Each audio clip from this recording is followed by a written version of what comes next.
पंचायत चुनाव पर supreme court के फैसले के बाद मध्य प्रदेश की सियासत गर्मा गई है।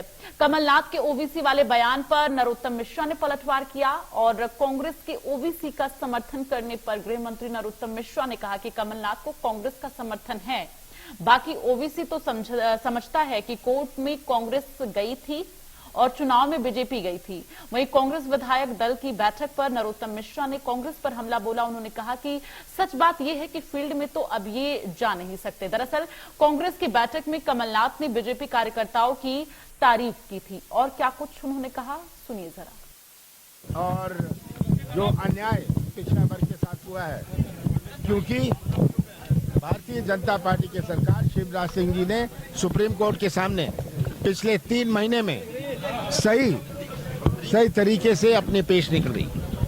आज सुप्रीम कोर्ट ने जो फैसला किया है, आरक्षण है पर उचित आरक्षण नहीं है और हमारे पिछड़े वर्ग के साथ अन्याय है। कमलनाथ जी कांग्रेस का समर्थन है।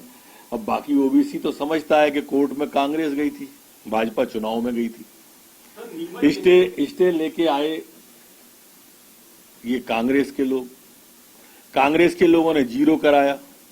उसके बाद जीरो होने के बाद कांग्रेस अपील में नहीं गई, अपील में भाजपा गई, शिवराज जी की सरकार गई और वो जीरो हटा के आई। क्या पिछड़ा वर्ग के लोग ये सोचते नहीं है? और इसलिए हम मुख्यमंत्री जी का अभिनंदन कर रहे हैं। ये भी बहुत बड़ा अंतर है, वो आपको ज्ञान देंगे, पर ये मत भूलिएगा कि आपको कोई बोलने बताने आएगा कि ये करिए। यही कांग्रेस में कमी है। भारतीय जनता पार्टी का जो जमीन से जुड़ा हुआ व्यक्ति है, उसको कोई बोलने नहीं चाहता कि तुम जाओ वहां जाओ, यहां घूमो ही घूमो, पर कांग्रेस को इंतजार करते हैं कोई आए हमें बोले तभी हम कर सकते हैं। फील्ड में तो जा नहीं सकते ना कोई भी। भाई 70 है, 74 है, 76 है, आप उम्र देखो ना तीनों की, कैसे जाएंगे इतनी लपट में 48 टेम्परेचर में। और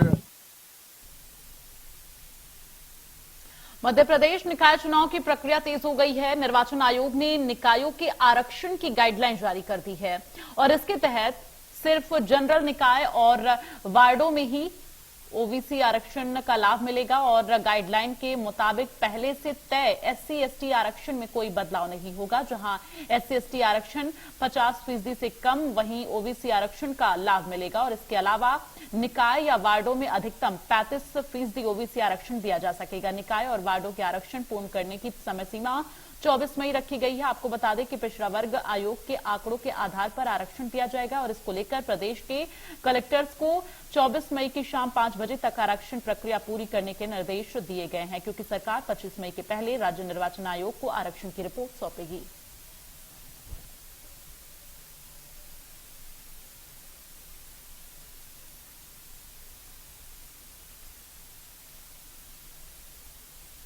तो निकाय चुनाव की प्रक्रिया तेज हो गई है। निकायों के आरक्षण की गाइडलाइन जो है वो जारी कर दी गई है और इसके साथ ही आपको बता दें कि अब यह प्रक्रिया में तेजी लाई जा रही है। तो सिर्फ जनरल निकाय और वार्डों में ही ओबीसी आरक्षण मिलेगा। ये आपको बता दें जो प्रक्रिया है उसके तहत ये तमाम जो गाइडलाइन जारी की गई उसमें जिक्र किया गया पहले से तय SC/ST आरक्षण में किसी भी तरह का कोई बदलाव नहीं किया जाएगा। तो जहां SC/ST आरक्षण 50% से कम, वहीं पर ओबीसी आरक्षण का लाभ मिल पाएगा। इस बात का जिक्र गाइडलाइन में किया गया है और निकाय या वार्डों में अधिकतम 35% ओबीसी आरक्षण दिया जा सकेगा, यानी कि जिसकी मांग लगातार की जा रही थी। तो निकाय और वार्डों में आरक्षण पूर्ण करने की समय सीमा 24 मई दी गई है और ऐसे में अब लगातार प्रक्रिया में तेजी लाई जा रही है और पिछड़ा वर्ग आयोग के आंकड़ों के आधार पर आरक्षण होगा।